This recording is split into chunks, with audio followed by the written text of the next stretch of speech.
యేసు నామంలో మీకు శుభములు సమృద్ధిగా కలుగునుగాక. Welcome to holy week messages. పరిశుద్ధ వారపు సందేశములకు మిమ్మల్ని ఆహ్వానిస్తున్నాను. మరి ఈరోజు పరిశుద్ధ శుక్రవారం. యేసు ప్రభు మనందరి పాపాలు తన మీద వేసుకొని సిలువలో పాప పరిహార బలిగా మరణించి మనల్ని అందరినీ పరిశుద్ధపరిచారు కనుక ఈ రోజుని పరిశుద్ధ శుక్రవారం అని పిలుస్తాం. ఇప్పటి వరకు మనం ఒకసారి తొంగి చూస్తే ఈ హోలీ వీక్లో పామ్ సండే అంటే మట్టల ఆదివారము యేసు ప్రభు యెరూషలేములో ప్రవేశిస్తారు. సోమవారము యెరూషలేములో దేవాలయాన్ని శుద్ధి చేస్తారు. ఒక దినమంతా పడుతుందన్నమాట శుద్ధి చేయడానికి. మరి మంగళవారము ఆ దేవాలయంలో చివరిసారిగా ఆయన బోధిస్తారు యెరూషలేం దేవాలయంలో. అప్పుడు ఆయన అనేక విషయాల గురించి వాళ్ళకి బోధిస్తూ సుంకంను గురించి బోధిస్తారు. మరి చనిపోయిన వాళ్ళు చనిపోయిన తర్వాత పునరుత్థానమైనప్పుడు ఎవరికి భార్య అని అడిగితే పునరుత్థానమైన తర్వాత ఈ శరీరానికి సంబంధించిన బంధుత్వం ఏది కూడా ఉండదు అని చెప్తారు. ముఖ్యంగా ఆయన చెప్పింది ఏంటంటే యుగాంతపు సూచనలు, ఆ తర్వాత తుది తీర్పు చాలా ముఖ్యమైనది, ఎప్పుడు మర్చిపోకూడదు. మత్తయి సువార్త 25లో ఆయన తీర్పు ఇచ్చేటప్పుడు ఆకలైన వాళ్ళకి అన్నం పెట్టావా అనే మొదటి ప్రశ్న ఉంటుంది. క్రైస్తవులు అనేవాళ్ళు క్రీస్తులాగా కరుణ కలిగి పేదల్ని ప్రేమించే హృదయాన్ని కలిగి ఉండాలి.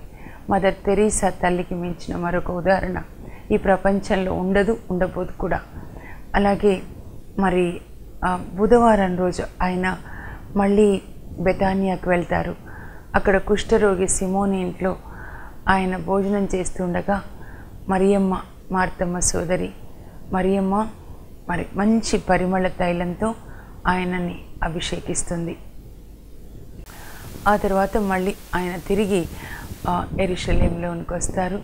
గురువారం రోజు పాస్కని భుజిస్తారు తన శిష్యులతో కలిసి.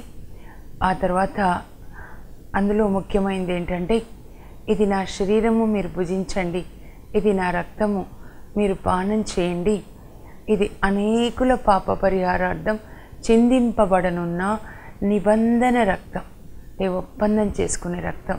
దీన్ని మీరు చాలా జాగ్రత్తగా మనసులో పెట్టుకోవాలి. నిబంధన అనేది ఒప్పందం ఇద్దరి వ్యక్తుల మధ్యలో జరుగుతుంది. యేసు ప్రభువుకి శిష్యులకి మధ్యలో అంటే అందరూ ఆ 12 మంది శిష్యులే కాదు, ఆయన రెండవ రాకడ వరకు ఎవరెవరు యేసు ప్రభుకి శిష్యులు అవుతారో ఆయన బోధల్ని పాటిస్తూ వాళ్ళందరి కొరకు అందరి పాపాలని పరిహరించే రక్తం అని కడరా భోజన సమయంలో యేసు ప్రభు మనందరితో శిష్యులతో అంటే మనందరితో ఒప్పందం చేస్తారనమాట. ఆయన రక్తంలో తాగడం అంటే నిజంగా మనం తాగం కదా, ఆయన రక్తంలో మన పాపాలని కడుక్కొని తండ్రి నుండి పాప క్షమాపణ పొందడాన్ని ఆయన రక్తంను పానం చేయట అంటారు. ఆ తర్వాత కడరా భోజనం మరి గురువారం సాయంకాలం 7 నుంచి 9 వరకు అవుతుంది. 9 గంటలకి ఆయన 11 మంది శిష్యులను తీసుకొని ఆ మేడ పైగది నుంచి మరి కీద్రోను లోయ దాటి ఓలీవ కొండ మీదకి వచ్చేస్తారు. అక్కడ ఆయన 9 నుంచి 11 వరకు గెత్సేమనీలో ప్రార్థన చేసుకుంటారు. ఆ తోట గేటు దగ్గర 8 మంది శిష్యులను ఉంచేసి యోహాను, పేతురు, యాకోబులను తీసుకొని గెత్సేమనీ తోటకి వెళ్తారు. ఇంకొకరు యూదా ఇస్కరియోతేమో ఈ కడరా భోజనం మధ్యలోనే వెళ్ళిపోతాడనమాట. యేసు ప్రభు ఆ ద్రాక్షరసంలో రొట్టెని ముంచి ఆయన ముక్క ఆయనకి ఇవ్వగానే సైతాన్ ప్రవేశించి వెళ్ళిపోతాడు. ఇప్పుడు ఆ ముగ్గురితో కలిసి ఆయన ఆ గెత్సేమనీ తోటలో ప్రార్థిస్తుంటాడు 9 నుంచి 11 వరకు. ఆయన చెమట రక్త బిందువులై భూమి మీద పడుతుంది. తండ్రి, ఈ పాత్ర నా నుంచి తొలగించు అంటాడు. కానీ నా చిత్తం కాదు, నీ చిత్తమే నెరవేరునుగాక. ఇలా ఆయన ప్రార్థిస్తుండగా యూదా ఇస్కరియోతు ముద్దు పెట్టుకుంటాడు. మరి 1250 మంది రోమా సైనికులు ఆయనని బంధిస్తారు. ఆ గెత్సేమనీ తోట నుంచి ఓలీవ కొండ నుంచి కిద్రోను లోయ దాటి మళ్ళీ సియోన్ కొండ అనమాట. ఆ సియోన్ కొండ మీద మేడపై గది ఇక్కడ ఉంటే కైఫా ఇల్లు ఇక్కడ ఉంటుందన్నమాట. ఇక్కడేమో మోరియా కొండ మీద దేవాలయం, ఇది దేవాలయ కొండ అంటారు. ఇప్పుడు ఇక్కడ కైఫా ఇంటి కింద చెరసాల ఉంటుంది. ఆ చెరసాలలో పెట్టి రాత్రంతా ఆయనను కొరడాలతో కొడతారు. ఒక్క కొరడాకి 200 గాజు ముక్కలు ఉంటాయంట. ఆయనని కొట్టినప్పుడు ఆ 200 గాజు ముక్కలు ఆయన శరీరంలోనికి వెళ్ళి శరీరం 200 గాయాలయ్యేదన్నమాట. ఆయన భరించలేక, తండ్రి, శరీరంతో పాపం చేసే వాళ్ళ కొరకు నేను నా శరీరం మీద వాళ్ళ పాపాన్ని దెబ్బలుగా నేను భరిస్తున్నాను. నా యొక్క ఈ దెబ్బలు, నా శ్రమ నీకు సమర్పిస్తున్నాను. ఈ శ్రమ తీసుకొని వాళ్ళని మన్నించండి. ఎవరెవరు శరీరంతో పాపం చేస్తారు వాళ్ళందరి కొరకు ఆయన వీపు ఒక దున్నిన పొలంలాగా అయిపోయిందనమాట. అందుకే ఆయన 129వ కీర్తనలో అంటారు, వారు నా వీపును దున్నిన పొలంలాగా చేశారు. ఒక్కొక్క కొరడా దెబ్బ 200 గాజు ముక్కలు లోపలికి వెళ్తే, పొలం దున్నినప్పుడు ఎలా ఉంటుంది, లోపలికి వెళ్ళిపోతాయి అవి కదా, పారలు పెడతారు, అలా లోపలికి వెళ్ళి గాయాలయ్యాయి అన్నమాట. ప్రతి ఒక్కరి పాపం ఆయన మోస్తూ ఉన్నారు. రాత్రంతా అలా కొట్టి ఉదయం 3 గంటలకి ఆ కైఫా ఇంటి చెరసాల కింద నుంచి ఆయనను బయటికి తీసుకొని వస్తారు. అయితే ఆ 2 గంటల సమయంలో రాత్రి ఏం చేస్తారంటే, ఆ ప్రధాన అర్చకుడు కైఫా, మరి వాళ్ళ మామ అన్న రిటైర్డ్ ప్రధాన అర్చకుడు అనమాట, ఆ చీఫ్ ప్రీస్ట్, ఇంకా మహాసభ సభ్యులు అంటే శాన్హెడ్రిన్ అంటారు అనమాట. 71 మంది ఉంటారు. అందులో 71 మంది ప్లస్ ప్రధాన అర్చకుడు కలిసి 72 పార్లమెంట్ సభలాగా అనమాట. వాళ్ళందరూ అందరినీ సమావేశపరుస్తాడు కైఫా. అప్పుడు యేసు ప్రభుని వాళ్ళ ముందు నిలబెట్టి రాత్రిలో, యాక్చువల్గా రాత్రి ఎప్పుడు ఎవరిని తీర్పు విధించకూడదు, దినంలోనే తీర్పు విధించాలి. కానీ ఆ రాత్రిలో ఈయన ఏమేం చేశాడు, ఐగుప్తుకి వెళ్ళి మంత్రాలు నేర్చుకొని మంత్రాల సాయంతోనే, ఆ బెల్జబుల్ సాయంతోనే దయ్యాల్ని వెళ్ళగొట్టాడు. సబ్బాతు దినాన్ని ఆచరించే అవసరం లేదని సబ్బాతు దినాన్ని స్వస్థతలు చేశాడు, అద్భుతాలు చేశాడు. వాళ్ళ శిష్యులైతే మరి కంకులు విరుచుకొని తిన్నారు. అలా ఆయన మీద అనేకమైన దేవాలయాన్ని పడగొట్టి 3 రోజుల్లో కడతా అన్నాడు అని ప్రధాన అర్చకుడు కైఫా మామ అన్నతో కలిసి ఆ శాన్హెడ్రిన్ మహాసభ సభ్యుల ముందు నేరాలు తీసుకొని వస్తారనమాట. అప్పుడు అందులో ఆ మహాసభ సభ్యులు 71 మందిలో, అంటే ప్రధాన అర్చకుడితో కలిసి 71 మందిలో రబ్బాయి గమాలియేలు, అలాగే అంటే పౌలు వాళ్ళ గురువుగారు స్టీఫెన్ అండ్ పౌల్ ఇద్దరు క్లాస్మేట్స్ అనమాట. గమాలియేల్ దగ్గర అరిమతే యోసేపు, నికోదేము, ఇంకా మంచి వాళ్ళు ఉంటారనమాట. వాళ్ళు వీళ్ళని స్ట్రాంగ్గా అపోజ్ చేస్తారు. ఆయనలో ఏ నేరం మాకు కనబడడం లేదు కాబట్టి ఆయనకి మరణశిక్ష వేయడానికి, ఆయనకి ఎలాంటి తీర్పు మేము ఒప్పుకోమని చెప్పేసి వాళ్ళు మధ్యలోనే ఆ సభని వాకౌట్ చేస్తారనమాట. వాళ్ళు మేము ఒప్పుకోమని చెప్పేసి వాకౌట్ చేసి వెళ్ళిపోతారు. అప్పుడు ఏం చేయాలి అని చెప్పి పిలాతు దగ్గరికి పంపించేస్తారనమాట. అయితే అప్పుడు ఆ రాత్రి అన్న కైఫా ఇంటి కింద నుంచి బయటికి యేసు ప్రభుని తీసుకొని వస్తుంటే బయట చలి కాచుకుంటుంటాడు పేతురు. అప్పుడు అప్పటికే 2 సార్లు బొంకుతాడు. దాసి వచ్చి అంటుంది, ఇదిగో నువ్వు కూడా అతను మరి గలిలియాకి చెందిన వాడివే, నువ్వు కూడా యేసు ప్రభు వాళ్ళలో ఒకడివే కదా, ఆయన శిష్యులు ఒకడంటే నాకేం తెలీదా, లేదు నువ్వు అతనితో ఉన్నావని ఇంకొకరంటే లేదంటాడు.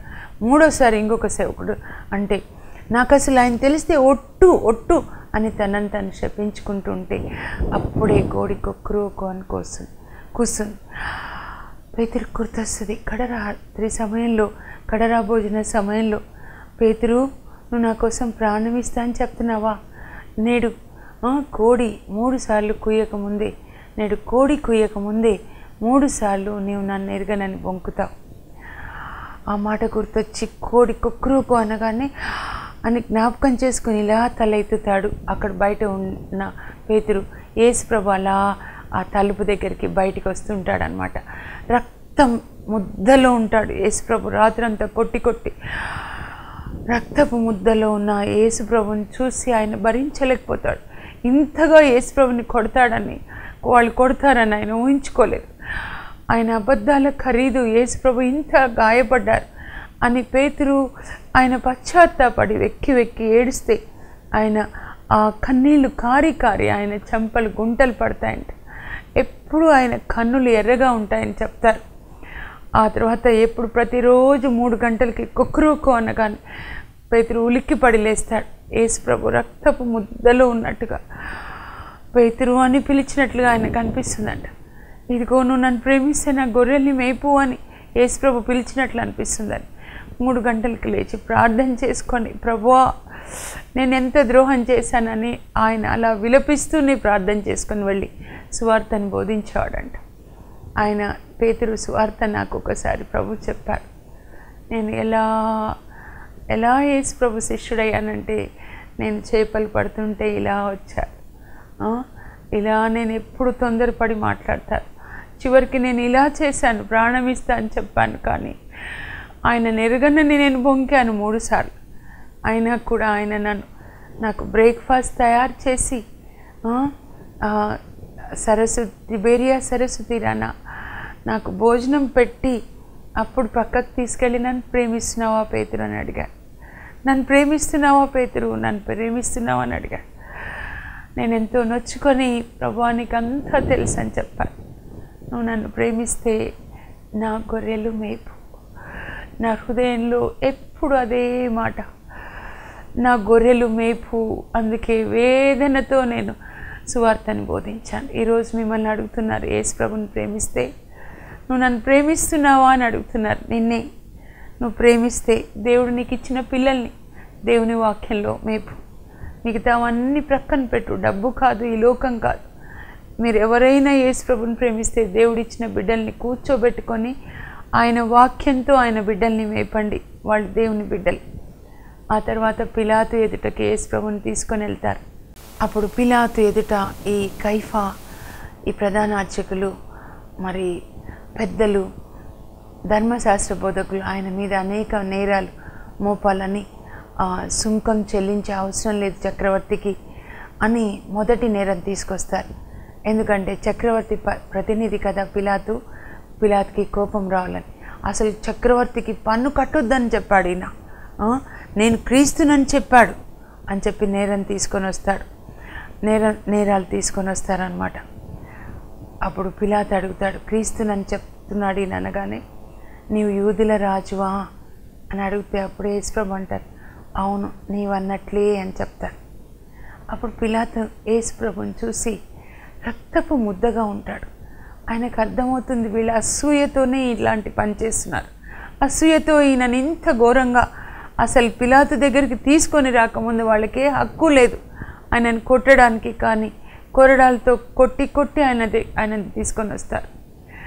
అప్పుడు నువ్వు యూదుల రాజువా అని అంటే మీరు అన్నట్లు అన్న తర్వాత నాకే నేరం కనిపించట్లేదు ఈయనలో అన్నప్పుడు వాళ్ళు చెప్తారు, లేదు ఈయన ప్రజల్లో ఆ గలిలియా సీమ అంతటా కూడా ఆయన బోధిస్తూ ప్రజల్లో విప్లవం తీసుకొని వస్తున్నాడు. కానీ పిలాతుకి ఏ నేరం కనపడక పిలాతు తెలుస్తుందనమాట. హెరోదు అక్కడే ఉన్నాడు యెరూషలేంలో ఆ టైంలో అని పిలాతు హెరోదు దగ్గరికి పంపిస్తారు యేసుప్రభుని. అప్పుడు హెరోదు కూడా యేసుప్రభుని చూసి సంతోషిస్తాడు. ఎందుకంటే ఆయన గురించి చాలా విన్నాడు. యేసుప్రభు చాలా అద్భుతాలు చేశారు, చనిపోయిన వాళ్ళని లేపారు, గుడ్డి వాళ్ళకి కన్నులు ఇచ్చారు. విని ఉండడం వల్ల ఈయననా ఎన్ని అద్భుతాలు చేశాడు అని ఆ యేసుప్రభుని చూసి ఆయన సంతోషపడి ఒక్క అద్భుతం ఏదైనా చేస్తాడేమో అని అనేక ప్రశ్నలు వేస్తారు. కానీ ప్రభు మౌనంగా ఉంటాడు. నువ్వు నాకేం సమాధానం ఇవ్వవా? యేసు ప్రభు ఏ సమాధానం ఇవ్వకుండా మౌనంగా ఉన్నప్పుడు నాకు ఇతనిలో ఏ నేరం కనిపించట్లేదని చెప్పి మళ్ళీ పిలాతు దగ్గరికి పంపించేస్తాడు. ఇలా పిలాతు హెరోదు దగ్గరికి పంపించినప్పుడు, హెరోదు తిరిగి పిలాతు దగ్గర పంపించినప్పుడు వాళ్ళిద్దరూ మిత్రులైపోతారు లేఖలు రాసుకోవడం ద్వారా. యేసు ప్రభు ఇంత బద్ధ శత్రువులుగా ఉన్న పిలాతు హెరోదు ఈ శాంతి సమాధానకర్త శాంతికారకుడైన రాజు అయిన యేసు ప్రభు అలా వెళ్ళి ఇలా రావడంతో శాంతి, వాళ్ళిద్దరికీ సమాధానం వస్తుంది. శత్రువులు మిత్రులైపోతారు. యేసు ప్రభు సన్నిధి మనకి శాంతిని స్నేహాన్ని తీసుకొని వస్తుంది. పిలాతు దగ్గరికి తీసుకొని వచ్చినప్పుడు ఇంకా వాళ్ళు అనేకమైన నేరాలు తీసుకొని రావాలని ప్రయత్నిస్తుంటే అప్పుడు పిలాతు యేసు ప్రభుని ఎలాగైనా రక్షించాలని, ఇతనిలో నాకే నేరం కనపడట్లేదు, మీరు చెప్పిన ఈ నేరాలన్నీ అతనిలో ఉన్నట్లవుతాయి, ఎలాగూ మరి పాస్కా పండుగకి మనం ఒక బందీని విడుదల చేసే అలవాటు ఉంది కాబట్టి మీరు చెప్పినట్లుగా ఆయన నేరస్తుడైతే ఈయనను విడిచిపెడదాం, వద్దు ఆ బరబ్బాని విడిచిపెట్టండి కానీ ఈయనను సిలువ వేయాలంటారు. అయ్యో మీ రాజుని సిలువ వేయమంటారా అని చెప్పి కొరడాలతో కొట్టిస్తే అన్న వాళ్ళ హృదయం మారుతుందని మరి ఆ పిలాతు యొక్క ఇంటి క్రింద ఇంకొక చెరసాల ఉంటుంది, దాన్ని యాంటోనియో ఫోర్ట్రెస్ అంటారనమాట. అది గుండ్రంగా ఉంటుంది. ఆ గుండ్రంగా ఉన్నప్పుడు ఆ చుట్టూ కూడా రౌండ్గా గదులు ఉంటాయి, అందులో గుర్రాల్ని పెడతారు, నేరస్తుల్ని కూడా పెట్టేస్తారు, కావాలంటే చంపేస్తారు సైలెంట్గా. అక్కడ బరబ్బా ఉంటాడు. యేసు ప్రభుని ఆ కిందికి తీసుకెళ్ళి అక్కడ గుర్రాల్ని కడగడానికి 3 అడుగుల ఒక స్తంభం ఉంటుంది అన్నమాట. దాని మీద ఒంగో పెట్టి రాతి స్తంభం ఆయనని అలా ఒంగో పెట్టి కొరడాలతో కొడతారు. ఆ కొరడాలు మళ్ళీ ఆ కొరడా దెబ్బలకి ఆయన భరించలేక కింద పెద్దగా అరిచి ఆయన ఆ నేల మీద దొర్లుతాడు, రోల్ అవుతాడు అనమాట. ఆయన అరుపులకి నిద్రిస్తున్న బరబ్బా లేచి చూస్తాడు. చూసినప్పుడు ఆయనకి జ్ఞాపకం వస్తుంది, నీతో చేతులు కలపలేను, నీకోసం ప్రాణం ఇస్తాను. ఎందుకంటే ఒకసారి యూదా ఇస్కరియోతు ఆయనకి మంచి ఫ్రెండ్ అనమాట. ఈ బరబ్బా చూస్తాడు, బరబ్బాకి కత్తి బలం ఉంది, యేసు ప్రభుకి ప్రజాబలం ఉంది, ఇద్దరు కలిస్తే ఈ రోమన్లని తరిమేయొచ్చు, వీళ్ళ అధికారం ఏంటి మన దేశంలో అనుకుంటాడు. అనుకొని యేసు ప్రభుని తీసుకొని వెళ్తాడనమాట అక్కడికి, యూదా బరబ్బా దగ్గరికి. కానీ యేసు ప్రభు చెప్తాడు, నీతో చేతులు నేను కలపలేను, నీకోసం ప్రాణం ఇస్తాను. యేసు ప్రభు దెబ్బలు పడుతూ ఉంటే అని అరుస్తుంటే బరబ్బా లేచి చూసినప్పుడు బరబ్బా యేసు ప్రభుని కూడా చూస్తాడు, ప్రభు బరబ్బాని చూస్తాడు. ఆ మాటలు జ్ఞాపకం వస్తాయి. ఒక నీతిమంతుడు ఎన్ని బాధలు పడుతున్నారు. తర్వాత వాళ్ళు హేళన చేస్తూ ఆ పిలాతు దగ్గర ఉన్న సైనికులు ఆయనకి, నువ్వు రాజు అంటే కదా, క్రీస్తు యూదుల రాజు అంటే కదా, కిరీటం ఉండాలి కదా అని 20 ముళ్ళతో 2.5 అంగుళాల పొడవు ఉంటాయి తల మీద పెట్టి కొడితే కొన్ని కళ్ళల్లోంచి బయటకు వచ్చేస్తాయి. ఊదా రంగు వస్త్రాన్ని వేసి ఒక కర్రనిచ్చి, రాజులు ఊదా రంగు వస్త్రాలు వేసుకోవాలి కదా, అప్పుడు యూదుల రాజా నీకు జయము, హెయిల్ కింగ్ ఆఫ్ జూస్, నీకు జయము అని ఆయన మీద ఉమ్మి వేసి కళ్ళకి గంతులు కట్టి కొట్టి, ఎవరు నేను కొట్టారో చెప్పని హేళన చేస్తారు. ఆ దెబ్బలు అయిపోయింది రాత్రి. ఇప్పుడు పిలాతు ఉదయం, శుక్రవారం ఉదయం పిలాతు పిలాతు ఇంటి క్రింద ఉన్నటువంటి చెరసాల యాంటోనియో ఫోర్ట్రెస్, అక్కడ దెబ్బలు, ముళ్ళ కిరీటం. ఇంకా ఆయనను పైకి తీసుకొని పిలాతు దగ్గరికి వస్తారు. పిలాతు న్యాయపీఠం మీద కూర్చుంటాడు, దాన్ని గబ్బాతా అంటారు ఆ స్థలం. ఇప్పుడు ఇవన్నీ నాకు జ్ఞాపకం వస్తున్నాయి, ఇవన్నీ నేను చూశాను, ప్రభు నాకు చూపించారు. అక్కడ రాళ్ళు పరిచిన నేల అనమాట.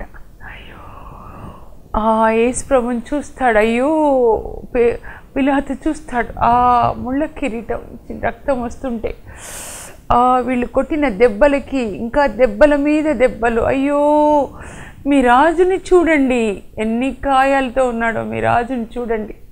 అప్పుడైనా వాళ్ళ మనసు మారుతుందని, మాకు రాజు లేడు సీజర్ తప్ప, కైసర్ తప్ప, we have no other king except Caesar అని చెప్తారు. అప్పుడు ఇంకా ఈయనని సిలువ వేయండి అంటే అప్పుడే ఆయన భార్య ఒక లేఖ రాసి పంపిస్తుంది అనమాట.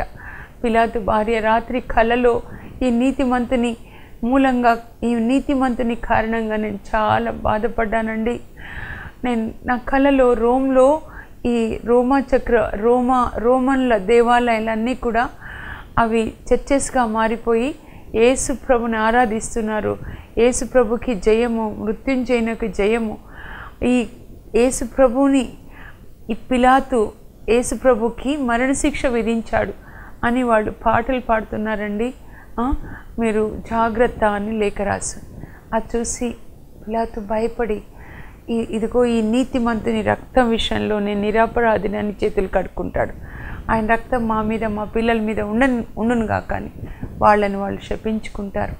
ఆ యూదులు, ప్రధాన అర్చకులు అందరూ కూడా, యూదుల పెద్దలు. అప్పుడు యేసు ప్రభుని వాళ్ళకి అప్పచెప్తాడు పిలాతు. వాళ్ళు తీసుకొని సిలువని ఇస్తారు. ఉదయం 7 గంటలకి ఆ కల్వరికి నడిపిస్తారు. అప్పుడు ఈ పిలాతు ఇంటి నుంచి కల్వరి సిలువ వయా డోలరోసా అంటారనమాట. అక్కడ ఈ సిలువ మార్గంలో కొంచెం దూరం వెళ్ళగానే వాళ్ళ అమ్మ మరియ తల్లి, వాళ్ళ అమ్మ వాళ్ళ, అంటే జీసస్ వాళ్ళ అమ్మమ్మ వాళ్ళ అన్నమ్మ గారి ఇల్లు ఉంటుంది అనమాట. నేను అనుకుంటాను అక్కడే మరియ తల్లి యేసు ప్రభుని, యేసు ప్రభుకి ఎదురు వస్తుంది, నా కొడుకు వస్తున్నాడని పరిగెత్తుకుంటూ అక్కడికి వస్తుంది. అమ్మని చూసి మౌనంగా ఎన్నో మాటలు అన్నమాట. ఆ ప్రేమ భాష వాళ్ళది, మాటల భాష కాదు. తల్లి కూడా చూస్తుంది కొడుకుని సిలువ కొట్టినప్పుడు, ఆయన క్రింద పడినప్పుడు, సిలువ మీద పడి ముళ్ళు లోపలికి వెళ్తుంటే దగ్గరికి పరిగెత్తాలని. కానీ ఆ ప్రభు చుట్టూ 150 మంది రోమా సైనికులు ఉంటారు. ఆమె వెళ్ళలేకపోతుంది. కానీ మౌనంగా కుమారునికి మారల్ స్ట్రెంగ్త్ ఇస్తుంది అనమాట. ఒక్కొక్క దెబ్బ పడుతుంటే కొడుకు మీద, ఆ దెబ్బలు ఆమె మీద పడుతున్నాయి. అప్పుడు ఆమెకు అర్థమవుతుంది, దేవాలయంలో ఆయనని సమర్పించినప్పుడు సిమియోన్ భక్తుడు అంటాడు, అమ్మా నీ హృదయంలోనికి ఒక ఖడ్గం దూసుకొని పోతుంది, నీ చిత్తమే నెరవేరును గాక, నేను ప్రభు దాసురాలు అన్నందుకు ఆ శిలువ మార్గాన్ని ఆమె కూడా, కొడుకైతే శరీరం మీద భరిస్తున్నాడు, ఆమె హృదయంలో భరిస్తూ కొడుకుతో పాటు వెళ్తుంది. ఆయన కింద పడిపోయినప్పుడు ఆయన గడ్డపు వెంట్రుకలు పట్టుకొని లేపుతారు రోమా సైనికులు. యెషయా 50లో 4వ వచనం చెప్తుంది, వారు నా గడ్డపు వెంట్రుకలను పట్టుకొని లాగుచుండగా నేను ఊరకుంటిని. కింద పడినప్పుడు అలా లాగితే గడ్డము చర్మం వచ్చేస్తుందంట. అందుకే ఆయన వికృత రూపం దాల్చి ఉన్నాడు కనుక ఎవరు ఆయనను చూడడానికి ఇష్టపడలేదు. యెషయా 52:13 చెప్తున్నా, వికృత రూపం దాల్చున్నాడు.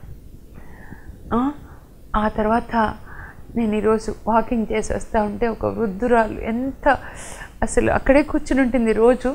నేను వాకింగ్ చేసి వస్తుంటే అమ్మా కాఫీ పంపించాను, దగ్గరికి వెళ్ళాను కానీ ఎంత వికృత రూపం. అయ్యా నేను థ్యాంక్స్ చెప్పాను, నేను సహాయం చేయడానికి నాకు ఒకరిని ప్రొవైడ్ చేశాను. ఈరోజు కూడా చెప్పినాను, చూడగానే కాఫీ పంపించమ్మంటే సరే.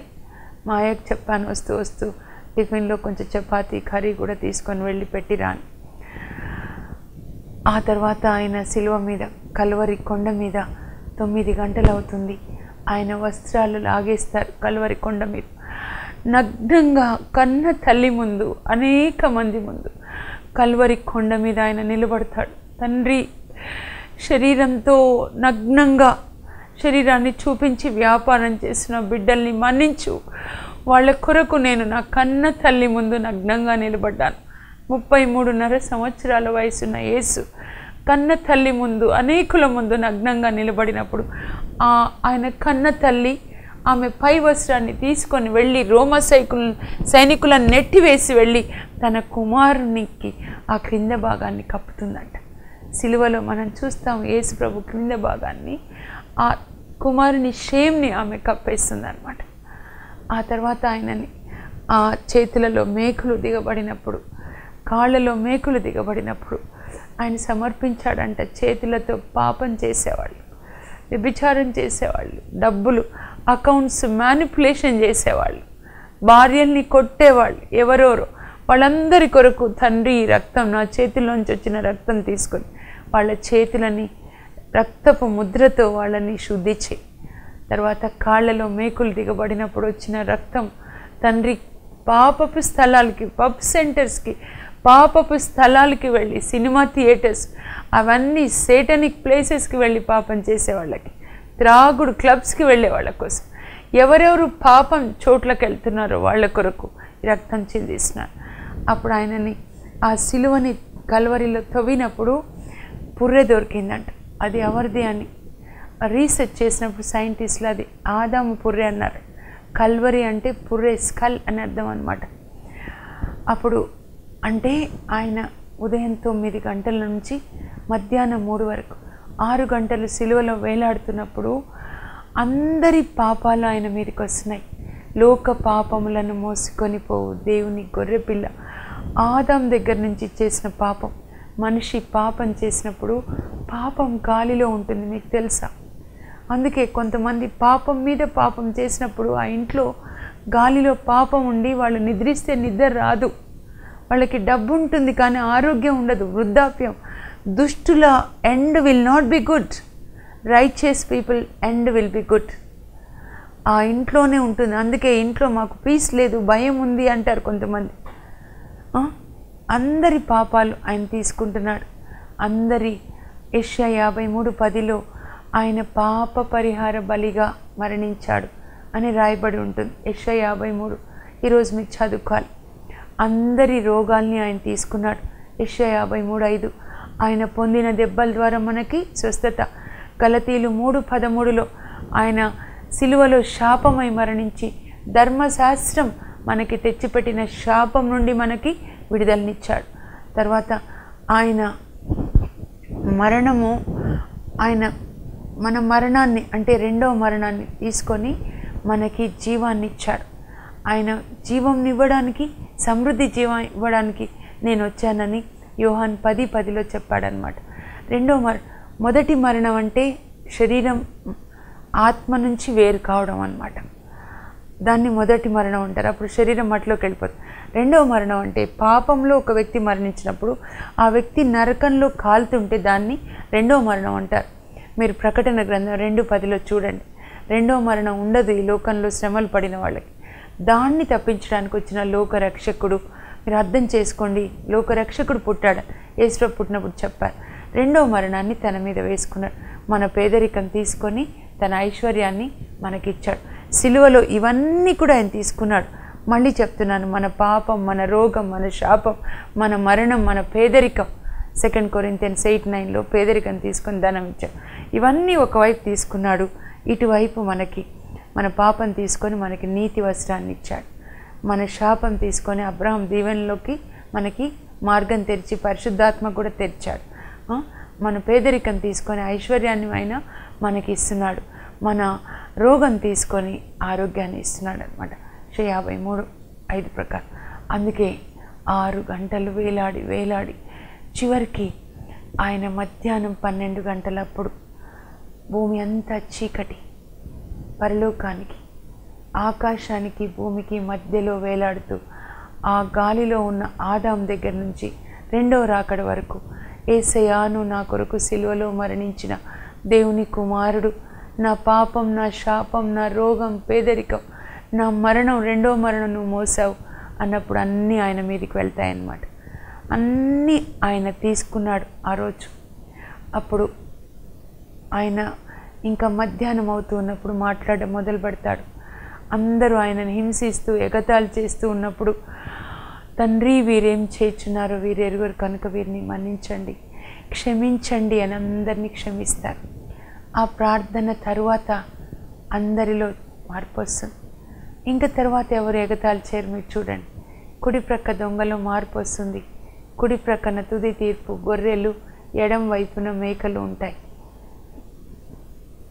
అప్పుడు యేసు నీవు నీ తండ్రి రాజ్యంలో ప్రవేశించినప్పుడు నన్ను జ్ఞాపకం చేసుకో. ఈ ప్రార్థన మనం చేయాలి.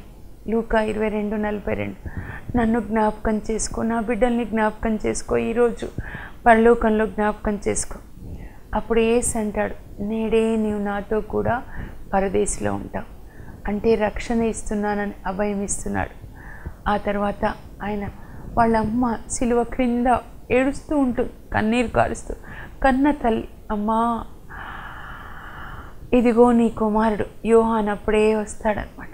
ఇదిగో నీ కుమారుడు అని తన తల్లిని కుమారునికి అప్పచెప్తాడు. యోహాన్ చూసి, యోహాను ఇదిగో నీ తల్లి, అమ్మని యోహాన్కి అప్పచెప్తాడు, మరి తల్లికి యోహాన్ అప్పచెప్తాడు. అంటే తల్లిదండ్రుల బాధ్యత పిల్లలకి, పిల్లల పట్ల బాధ్యత తల్లిదండ్రులకి చెప్తాడు. అమ్మా నీ కుమారుని కోసం నువ్వు ఏడుస్తున్నావు, నీ కుమారుని నేను ఇవ్వలేను. నాయను విధవరాలు ఏడుస్తుంటే ఆమె కడుపు కోత చూడలేక ఆమె కుమారుని బ్రతికించాను. యాయిరు ఏడుస్తుంటే యాయిరు కుమార్తెను బ్రతికించాను. నువ్వు ఏడుస్తున్నావు నీ కొడుకు కోసం, నీ కొడుకుని నేను ఇవ్వలేను, నీ కొడుకు మరణించాలి సిలువ మీద. కానీ ఈ లోకంలో అందరి కొడుకులు నీ కొడుకులే, అందరూ నీ బిడ్డలే. అప్పటి నుంచి యోహాన్ మరియ తల్లిని తన ఇంటికి తీసుకెళ్తాడు. అప్పుడు మీరు మళ్ళీ మరియ తల్లిని చూస్తారు. అపోస్తల కార్యాలు 1:14. అందరూ పరిశుద్ధాత్మని పొంది తన కుమారుడు ప్రారంభించిన సువార్త సేవ చేయడానికి ఒక తల్లిలాగా పరిశుద్ధాత్మ శిష్యులు పొందడానికి ఆమె వాళ్ళతో కలిసి నిలబడుతుంది. యోహాన్ తన తల్లిని తీసుకొని వెళ్తాడు. ఎందుకంటే ఆమెకు కూడా స్ట్రెంత్, శక్తి లేకుండా ఉంటుందన్నమాట. అప్పుడు ఈ లోకంలో అంత పాపం ఆయనని కొడుతూ ఉంటే, శాపాలు ఆయనని కొడుతూ ఉంటే అన్నిటినీ తీసుకుంటున్నాడు. షాక్ అబ్జార్బర్ లాగా పాపాన్ని, శాపాన్ని, రోగాన్ని, పేదరికాన్ని తీసుకుంటూ అన్నీ ఆయనని కొడుతూ ఉంటే ఆ ఒంటరితనంలో నా దేవా నా దేవా నన్ను నేల చేయి విడిచితివి అని తండ్రిని అప్పుడు పిలుస్తాడు. తండ్రి నా దేవా అని పిలుస్తాడు అనమాట. ఆ తర్వాత నాకు దాహం అగుచున్నది అని అడిగితే, ఎందుకంటే రాత్రి 11 గంటల నుంచి ఆయనను కొట్టడం ప్రారంభిస్తారు. గెస్సెమనే తోట నుంచి ప్రారంభిస్తే కైఫా ఇంటిలో నుంచి, అక్కడి నుంచి పిలాతు యొక్క యాంటోనియో ఫోర్ట్రెస్, అక్కడి నుంచి కల్వరి కొండ, ఇప్పుడు మధ్యాహ్నం ఉదయం 9 గంటల వరకు ఎంత రక్తం పోతుంది. అప్పుడు దాహం వేస్తుంది అనమాట ఆయనకి. సిలువలో వేలాడుతూ నాకు దాహం వేస్తుంది అంటాడు. దాదాపు 3 గంటలు కావస్తుంది. రక్తం కూడా చాలా ఆయన కోల్పోతాడు. నాకు దాహం వేస్తుందంటే చేదు సిర్కాని ఇస్తారు. అప్పుడు ఏ దాహం వేస్తుంది ఆయనకి? పాపంలో ఉన్న బిడ్డలు, సమార్య స్త్రీ లాంటి బిడ్డలు, వ్యభిచారంలో ఉన్నవాళ్ళు. అంతేకాదు ఆ ప్రార్థన దాహం వేస్తుంది. ప్రార్థించండి, 1 గంట మేల్కొని ప్రార్థించండి శోధనలు జయించడానికని పేతురుని, యోహాన్ని, యాకోబుని ఆయనతో ఉంటారు. ప్రార్థన, నా హృదయం, నా ఆత్మ మరణ వేదన పొందుతుంది, 1 గంట మేల్కొని ప్రార్థించండి అని తోడుగా వాళ్ళని తీసుకెళ్తే, ఆ శ్రమల సమయంలో, నా శ్రమల్లో నాకు తోడుగా ఉన్న వాళ్ళు మీరే అని తీసుకెళ్తే అక్కడ వాళ్ళు నిద్రపోతున్నారు. ఇది నిద్రించే సమయమా? కాదు. ప్రార్థించండి. క్రైస్తవులు ప్రార్థించకపోతే అదే పాపం అని 1 సమూయేలు 12:23లో సమూయేలు చెప్తాడు.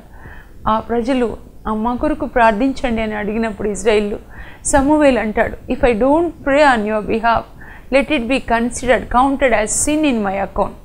మీ పక్షాన నేను ప్రార్థించకపోతే అది నా ఎడల పాపముగా ఎంచబడును గాక. ప్రార్థించే వాళ్ళ కొరకు నేను దాహంగా ఉన్నాను.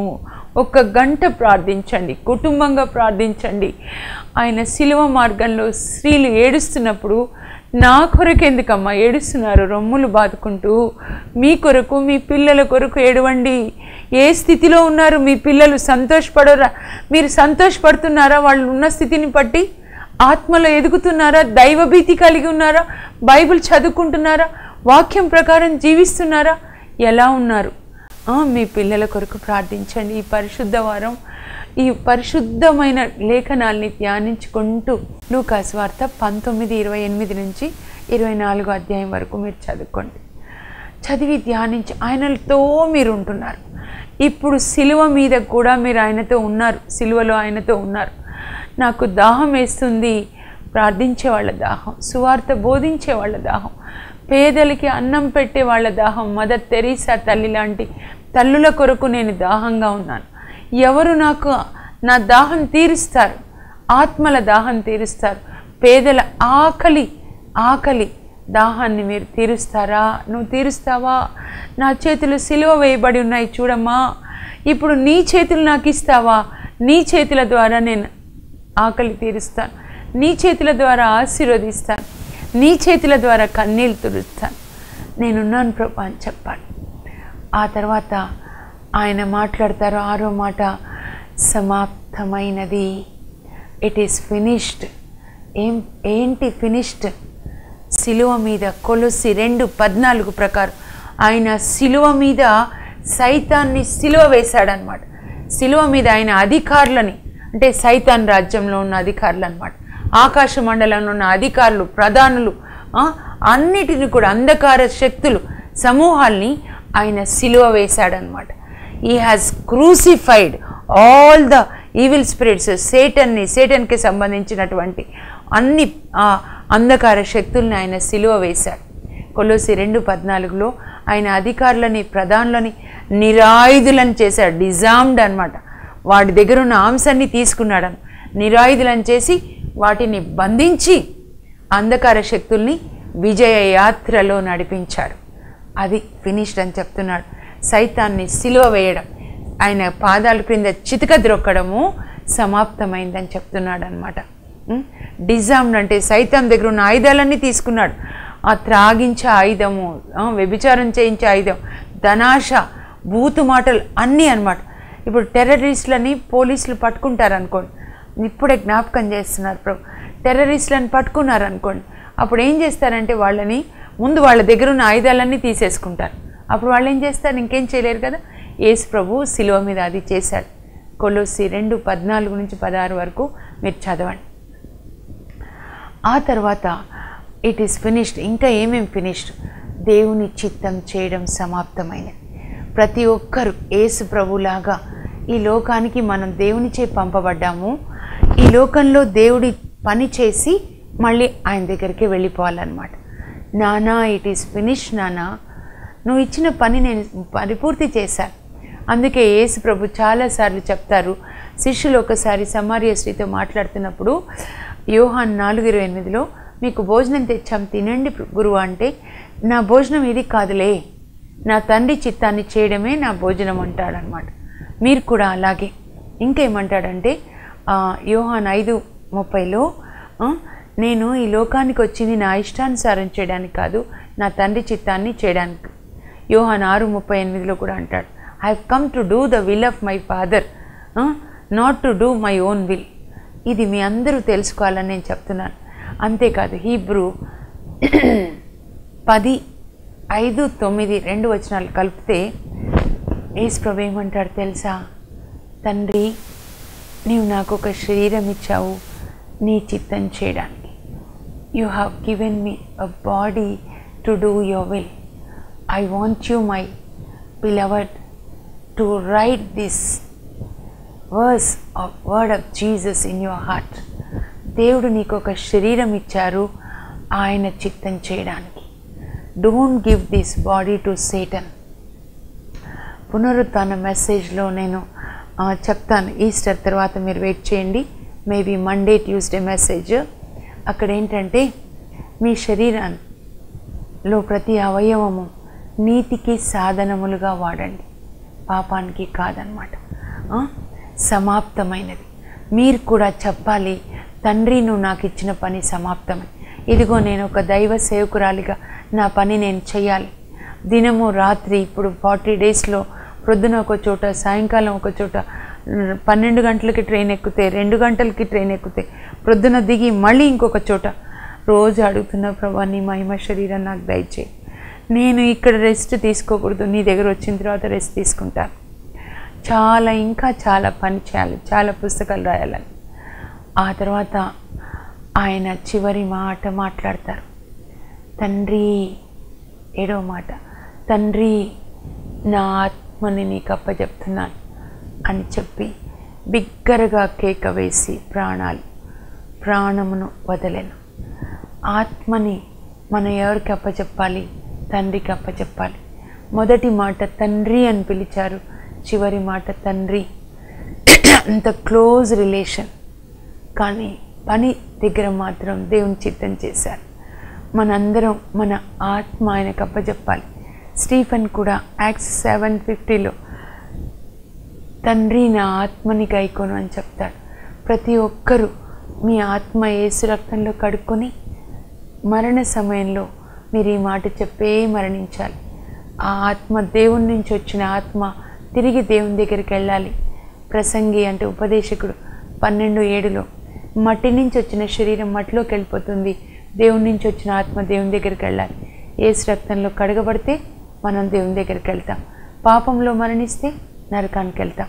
ఈ రెండే ఉంటాయి ఆత్మల ప్రపంచాలు. ఆత్మ పరలోకానికన్నా వెళ్ళాలి, నరకానికన్నా వెళ్ళాలి. కానీ మనం పరలోకానికి వెళ్ళాలని యేసు ప్రభు ఈ లోకానికి వచ్చారు. ఆయనలాగే మనం జీవించాలి. ఒక మాదిరి తండ్రి చిత్తం చేసి ఆత్మని తండ్రికి అప్పచెప్పి అప్పుడు మరణించాడు.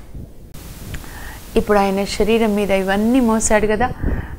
మన పాపము, మన రోగము, మన శాపము, పేదరికము, మన సిగ్గు, మన అవమానం అన్నీ తన మీద వేసుకున్నాడు. అప్పుడు మనందరినీ పరిశుద్ధపరిచారు. అందుకే పరిశుద్ధ శుక్రవారం. లోకంలో ఇంకా పాపం లేదు ఆదాం దగ్గర నుంచి ఇప్పటి వరకు. ఎవరెవరు నిజంగా మీరు అనుభవంతో ఎక్స్పీరియన్స్ కావాలన్నమాట. ఈరోజు గుడ్ ఫ్రైడే రోజే కావాలని లేదు. ఒకరోజు యేసు ప్రభుతో మీరు నడుస్తున్నప్పుడు encounter, when you encounter Jesus, ఆ రోజు మీలో నుంచి ఆయనలోనికి ఇవన్నీ వెళ్ళిపోవాలి. ఆయనలో నుంచి ఆయన నీతి, ఆయన స్వస్థత, ఆయన యొక్క దీవెనలు, ఆయన యొక్క జీవం మీలోకి రావాలి. ఎక్స్చేంజ్. సమారియా స్త్రీకి యేసు ప్రభుకి, నువ్వు నీళ్ళు ఇస్తే నేను నీకు నీళ్ళు ఇస్తాను. సిలువ దగ్గర ఈ ఎక్స్చేంజ్ కావాలి. దీన్ని డివైన్ ఎక్స్చేంజ్ అంటారు.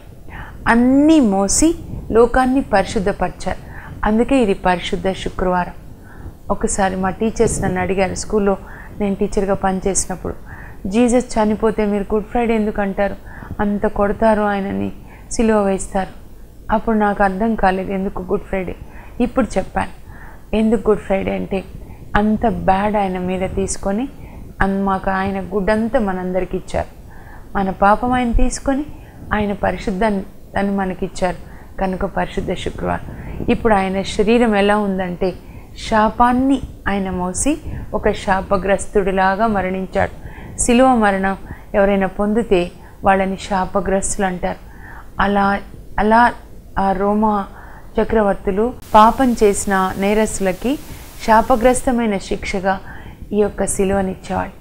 అందుకే మీరు సంఖ్యాకాండ 21లో వాళ్ళు గొనిగినప్పుడు ఇజ్రాయెల్ ప్రజలు పాములు వచ్చి కరుస్తాయన్నమాట. అప్పుడు మోషే ప్రార్థిస్తాడు, ప్రభా విష సర్పాలు వీళ్ళని కరుస్తున్నాయి, చాలా మంది చనిపోతున్నారు, గొనిగితే గొనిగారు, వాళ్ళని మన్నించి కరుణించయ్యా, వాగ్దాన భూమికి తీసుకెళ్ళాలి కదా అని మోషే వాళ్ళ కొరకు ప్రార్థించినప్పుడు అప్పుడు కంచు సర్పాన్ని చేసి మరి గడ మీదికి అంటే కంచు సర్పాన్ని చేసి ఒక కొయ్య మీదికి ఆ సర్పాన్ని ఎత్తు, అప్పుడు అందరినీ అటువైపు సర్పం వైపు చూడమను అన్నప్పుడు అందరూ ఆ సర్పం వైపు చూసినప్పుడు విష సర్పాలు వాళ్ళని కాటేయకుండా వాళ్ళు మరణించకుండా ఉంటారు. ఇక్కడ విష సర్పం అంటే సైతాన్, మరణం అంటే ఆత్మ నరకానికి పోవడం. ఈ యేసు ప్రభు సిలువలో దానికి దీనికి పోలిక. అందరి శాపాలు మోసి ఒక శాపమై మరణించాడనమాట. దేవుడు ఏదైనా తోటలో శపించింది ఒకే ఒక జంతువు, సర్పం అన్నమాట. ఇప్పుడు అలా ఉన్నాడు. అందరి శాపాలు పాపాలు మోసిన యేసుప్రభు శరీరాన్ని సిలువ దించి సమాధి చేస్తారు. అంటే ఏం సమాధి చేయబడింది? నీవు ఆయన ద్రాక్షవల్లి, నువ్వు రెమ్మ. అంటే ఈ రెమ్మలు చెట్టు కొమ్మలు చెట్టు లోపల ఉంటాయి కదా. అప్పుడు యేసుప్రభుని సమాధి చేసినప్పుడు ఈయన యేసుప్రభు, ఈయన ద్రాక్షవల్లి, మీరు రెమ్మ. యేసుప్రభు మీరు ఆయనలో ఉన్నారనమాట. ఆయనని సమాధి చేసినప్పుడు నువ్వు కూడా సమాధి చేయబడ్డావు. నీ పాపము, నీ శాపము, రోగము, నీ పేదరికము, నీ సిగ్గు అన్నీ సమాధి చేయబడ్డాయి. అప్పుడు అన్నీ సమాధి చేయబడి ఆయన ఎప్పుడైతే మూడో రోజు లేస్తారో అప్పుడు ఆయన మహిమతో లేస్తారు. దేవుడు పరిశుద్ధాత్మ మహిమను ఆయనకిస్తే ఆయన లేస్తారు. అదే మహిమ ఆయనతో ఉన్న నువ్వు కూడా పొంది నువ్వు కూడా మహిమ శరీరంతో లేస్తావు. అంటే ఆయన మరణాన్ని గెలిచాడు. మరణము చివర మనం జయించవలసిన చివరి శత్రు. మరణం అంటే నేను రెండో మరణం, నరకానికి పోవడం, దాన్ని జయించాలి. యేసు ప్రభు ఆయన మరణాన్ని జయించి లేచినప్పుడు మనందరి రెండవ మరణాన్ని ఆయన జయించాడనమాట. హల్లెలూయా. అది చివరి శత్రువు అనమాట. అందుకే రోమా 6:10లో పౌలు అంటాడు, యేసు ప్రభు యొక్క మరణం, శిలువ మరణము మనందరి రెండవ మరణానికి శాశ్వతమైన మరణం అన్నమాట. శాశ్వతంగా ఆయన మన రెండవ మరణాన్ని ఆయన మరణించాడు. తన మీద తీసుకొని ఆయన సమాధి చేసి ఆయన మృత్యుంజయుడే లేచినట్లే మనం కూడా లేస్తాం. ఆయన తండ్రి కుడి ప్రక్కన కూర్చున్నట్లే మనం కూడా తండ్రి కుడి ప్రక్కన కూర్చుని 1 కొరింథీ 15:22 నుంచి అది మనం పునరుత్థాన రోజు చెప్తాను. ఈస్టర్ సండే చూడండి, తండ్రి కుడి ప్రక్కన కూర్చుంటాము. తండ్రి కుడి ప్రక్కన కూర్చొని యేసు ప్రభు తండ్రి కుడి ప్రక్కన ఉన్నాడు, మనం ఆయన కుడి ప్రక్కన ఉండి మనం ఈ లోకంలో ఉన్న శత్రువులందరినీ పాలిస్తాం. పరలోకంలో దేవుడు ఉన్నారు, మనం భూలోకంలో ఉన్నాం. This is called first heaven. దేవుడు ఉన్నది థర్డ్ హెవెన్. సెకండ్ హెవెన్లో ఆకాశంలో దురాత్మల సమూహాలు ఉంటాయన్నమాట. మనం ఇక్కడ ఉన్నామంటే మనం పాదముల క్రింద సైతాను శక్తులు సైతాను ఉంటాడనమాట. అందుకే మనం యేసు ప్రభుతో పాటు లేచి మనం యేసు ప్రభుతో పాటు విజ్ఞాన పని చేసినప్పుడల్లా మనం యేసు ప్రభు ప్రక్కన ఉంటాం, మన క్రింద అందరూ ఉంటారు. అందుకే ప్రభు నా ప్రభుతో ఈ విధముగా పలికెను అంటాడు దావీదు 110వ కీర్తన 2వ వచనంలో. ప్రభు అంటే తండ్రి దేవుడు, నా ప్రభు అంటే యేసు ప్రభుతో. నేను నీ శత్రువులను నీ పాదముల క్రింద ఉంచు వరకు నీవు నా కుడి ప్రక్కన కూర్చో అంటాడనమాట. అప్పుడు నువ్వు శత్రువులను పరిపాలిస్తావు. We are call to rule, we are call to reign. సైతాన్ని అప్పుడు ఎప్పుడైతే నువ్వు లేస్తావో అప్పుడు నీ పాదముల క్రింద యేసు ప్రభు సైతాన్ని సిలువ యేసు ప్రభు సైతాన్ని తలని చితిక త్రొక్కిస్తాడు. రోమా 16:20 అప్పుడు నెరవేరుతుందన్నమాట. ప్రభుతో పాటు పాపానికి మరణించాలి. దీన్నే బాప్తిస్మం అంటారనమాట. నువ్వు నీళ్ళలో మునిగినప్పుడు యేసు ప్రభుతో పాటు నువ్వు పాపానికి మరణించావు. నువ్వు లేచినప్పుడు బాప్తిస్మం అప్పుడు నువ్వు యేసు ప్రభు మహిమను ధరించుకొని లేచినావు అనమాట. అది ఇదంతా మనం ధ్యానించుకుందాం. ఈరోజు ప్రార్థన చేసుకుందాం. పరలోకపు మా తండ్రి, నీ పరిశుద్ధ నామం నాకు స్తోత్రం కలుగును గాక. మీరు మమ్మల్ని ఎంతో ప్రేమించి మీ ఏకైక కుమారుడు యేసు ప్రభు మా కొరకు సిలువలో బలిగా అర్పించడానికి మీరు సిద్ధపడి అర్పించారు. మీకు వందనాలు యేసయ్య. మీరు సిలువలో మా కొరకు పాప పరిహార బలిగా మరణించి మా రోగం, మా పాపం, మా శాపం, పేదరికం, మా సిగ్గు, అవమానం అన్నీ తీసుకొని సమాధి చేశారు ప్రభా. మీ మరణం ద్వారా మేము పాపంనకు మరణించి మీరు ఎలా లేచారో మేము అలా నీతిగా లేచే కృప దయచేయండి నాయనా. మీరు సిలువలో పలికిన 7 పలుకులు కూడా ఎంతో మంచి సందేశం ప్రభా. మీరు మన్నించినట్లే మేము కూడా మా ఎడల తప్పిదం చేసిన వాళ్ళని మన్నించే కృప ఇవ్వండి. నా భార్యని, నా భర్తని, నా పిల్లలు, నా అత్త కోడలు ప్రభా, ఇంటిలో అందరినీ పనిచేసే చోట సంఘంలో మన్నించే కృప దయచేయండి. కుడి ప్రక్క దొంగవాణిలాగా నాయన నన్ను జ్ఞాపకం చేసుకొని అడుగుతున్నాం. ఇదిగో మీ తల్లి, ఇదిగో మీ కుమారుడు అని చెప్పారు. వృద్ధులైన తల్లిదండ్రుల్ని జ్ఞాపకం చేస్తున్నారు ప్రభా. వాళ్ళని చూసుకునే కృప దయచేయండి. ఇదిగో మీ కుమారుడు అంటున్నారు. మా పిల్లలు మీరిచ్చిన కానుకలు వాళ్ళతో కూర్చొని నీ వాక్యం ధ్యానించుకునే కృప దయచేయండి. నువ్వు మా కొరకు ఎంత త్యాగం చేశావో దాన్ని మేము ప్రతిరోజు జ్ఞాపకం చేసుకొని అందుకు తగిన రీతిగా జీవించే కృప దయచేయండి ప్రభా. నాయనా అయ్యా, దాహం అవుతుంది అన్నావు. మేము సువార్త బోధిస్తూ మీ ఆత్మదాహాన్ని తీర్చాలి, ప్రార్థన దాహాన్ని తీర్చాలి. పేదలకి భోజనం పెట్టి ప్రభా, ఆ పేదల్లో నిన్ను చూసి వాళ్ళ ఆకలి తీర్చేటట్లుగా మాలో కరుణ నింపండి యేసయ్య. నాయన మీరు తండ్రి నా సమాప్తమైనది అని చెప్పి తండ్రి మీకు ఇచ్చిన పని చేశారు యేసయ్య. మేము కూడా తండ్రి మాకు ఇచ్చిన పని చేయాలి ప్రభువా. మీరు క్రీస్తు బాధల్లో పాలు పంచుకుంటే మహిమలో పాలు పంచుకుంటారన్నారు. ఈ శరీరం సైతానికి అప్పచెప్పకుండా నీతికి సాధనాలుగా ప్రభువా తండ్రి మేమందరం మీ చిత్తం చేయాలి. మీరు ప్రపంచమంతటా వెళ్ళి సువార్త బోధించండి అన్నారు. ఆ చిత్తం చేసే కృప దయచేయండి. అలాగే తండ్రి నా ఆత్మనే నీకు అప్పచెప్తున్నాను అని యేసయ్య సిలువలో ప్రాణం పోయే ముందు మీ ఆత్మని తండ్రికి అప్పచెప్పారు. మేము కూడా మా ఆత్మని తండ్రికి అప్పచెప్పే కృప దయచేయండి. ఒకరోజు పరలోకంలో మేము మీ సన్నిధిలో మీ మహిమలో ఉండే కృప దయచేయమని, పశ్చాత్తాప హృదయాన్ని దయచేయమని యేసు నామంలో అడుగుచున్నాం తండ్రి. యేసు ప్రభు సిలువ మరణం ద్వారా ఈ అద్భుతాలు, ఈ ఆశీర్వాదాలు మీరు పొందాలని మీ కొరకు నేను ప్రార్థిస్తున్నాను. నా ప్రార్థన, నా అభ్యర్థన కూడా వేచి ఉండండి. రేపటి దినాన మరి జాయ్ఫుల్ సాటర్డే సండే మెసేజెస్ కోసం వేచి ఉండండి. మీరు చూడండి, ఆశీర్వదించబడండి, ఇతరులకు కూడా చెప్పండి. God bless you. For more information, please contact us. Our address, Mrs. Jacinta Rani, 214 Pavani Estates, near St. Anthony's High School, Himayat Nagar, Street number 8, Hyderabad 29. మీకు ఏదైనా ప్రార్థన అవసరతలు ఉన్నా మమ్మల్ని సంప్రదించగలరు. మా ఫోన్ నంబర్స్